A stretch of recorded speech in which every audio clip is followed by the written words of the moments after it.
வணக்கம், welcome to Melur அடுப்பாங்கரை. இன்றைக்கி நம்ம செய்ய போகிறது சத்தான கவுனி அரிசி பொங்கல். தேவையான பொருட்கள்: 1 கப் கவுனி அரிசி, 1 கப் ஜீனி, 1 கப் தேங்காய் துருவல், 10 ஏலக்காய், சிறிதளவு சுக்கு, தேவையான உப்பு, தேவையான நெய்.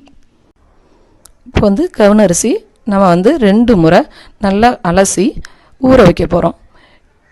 இப்போ 1 டம்ளர் அரிசிக்கு 3 டம்ளர் தண்ணி ஊற்றி நல்லா ஊற வைக்கணும். நான் இன்றைக்கி எடுத்துருக்கிறது 3 டம்ளர் அரிசிக்கு 9 டம்ளர் தண்ணி ஊற்றி 4 மணி நேரம் ஊற வைக்கணும்.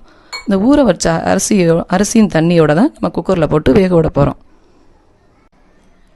இப்போ அடுப்பை பற்ற வச்சுக்கோங்க, குக்கரை வச்சுக்கோங்க. இப்போ இந்த ஊற வச்ச அரிசியை நம்ம அந்த குக்கரில் அரிசியின் அந்த தண்ணியோட வேக விட போகிறோம். அரை மணி நேரம் வேக விடுங்க. அந்த அரிசியை மூடி போட்டு அரை மணி நேரம் வேக விடுங்க. இப்போ 1 டீஸ்பூன் உப்பு போட்டு அதில் வேக விட போகிறோம். கவுனி அரிசி நல்லா அரை மணி நேரம் வெந்துருச்சு. இப்போ நம்ம அடுப்பை ஆஃப் பண்ணணும். 10 நிமிஷம் சென்று நல்லா ஆவி போனோன்னே மூடியை திறப்போம். அதில் நுணுக்கி வச்சுருக்க இந்த ஏலக்காய் பொடியை நல்லா நுணுக்கி வச்சுருக்கோம். ஏலக்காய் சுக்கை இதை அதில் அரிசியில் போடுவோம்.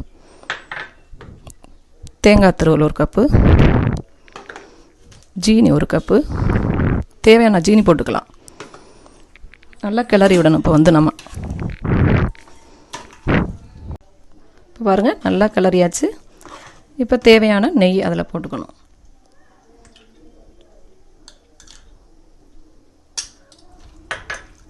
நல்லா கிளறி விடுங்க. நெய் போட்டு நல்லா கிளறி விடுங்க. ஆரோக்கியமான ருசியான கவுனி அரிசி பொங்கல் ரெடி ஆயிடுச்சு. எங்கள் வீடியோ உங்களுக்கு பிடிச்சிருந்தா லைக் பண்ணுங்கள், ஷேர் பண்ணுங்கள், கமெண்ட் பண்ணுங்கள். மறக்காமல் எங்கள் சேனலில் சப்ஸ்கிரைப் பண்ணுங்கள். தேங்க்ஸ் ஃபார் வாட்சிங்.